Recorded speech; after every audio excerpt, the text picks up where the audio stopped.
Hello dear students, welcome to the English class. আমরা এর আগের ক্লাসে পড়েছিলাম ভিসি ব্লেন্ডস এবং সিভি ব্লেন্ডস। তো ভিসি ব্লেন্ডস নিয়ে তৈরি হয়েছিল অ্যাব, অ্যাট, আবার সিভি ব্লেন্ডস নিয়ে তৈরি হয়েছিল ব্যা, বা এই টাইপের আরও অনেক কিছু। সো এগুলো দিয়ে কিন্তু আমরা নতুন নতুন ওয়ার্ড তৈরি করতে পারি, আর এই বিষয়গুলোকে বলা হচ্ছে ওয়ার্ড ফ্যামিলি। সো আমাদের আজকের ক্লাস ওয়ার্ড ফ্যামিলি। এখানে দেখো আমরা অ্যাব পেয়েছি। অ্যাব কীভাবে পেয়েছি?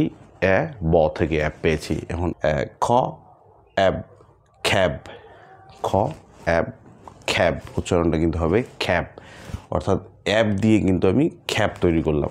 ঠিক একই রকমভাবে ঠ অ্যাব ঠ্যাব, ঠ অ্যাব ঠ্যাব, এভাবে অ্যাব দিয়ে কিন্তু অনেক ওয়ার্ড তৈরি করা যাবে। অর্থাৎ আমি যদি অ্যাবের বিষয়টা বুঝতে পারি যে অ্যাব হয়, তাহলে এই অ্যাব দিয়ে কিন্তু আমি অনেক শব্দ তৈরি করতে পারবো, আর এই শব্দের বিষয়টাকে বলা হচ্ছে ওয়ার্ড ফ্যামিলি। এরপর আমি অ্যাট ফ্যামিলি আসি। অ্যাটটা কীভাবে এসেছে? অ্যাটটা এসেছে ঠ মিলে অ্যাট হয়েছে। So at.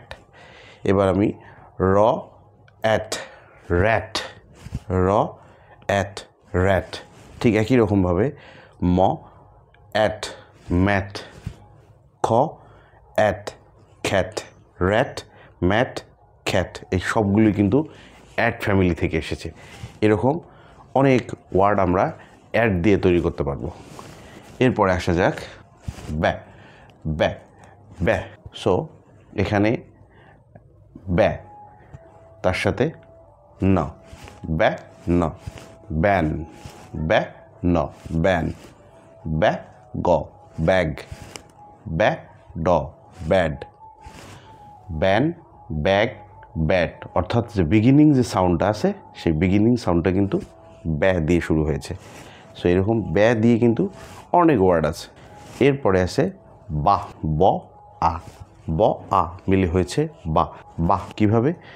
বা বাস, বা বাস, বা ঠ বাট, বা ঠ বাট, বা ড বার্ড, বা ড বার্ড।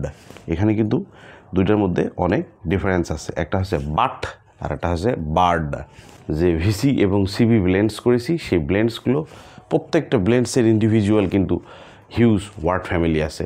সেইগুলো তোমাদেরকে খুঁজে খুঁজে প্র্যাকটিস করতে হবে।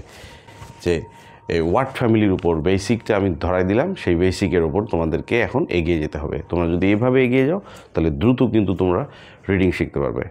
That's all for today. Thank you very much. Good by.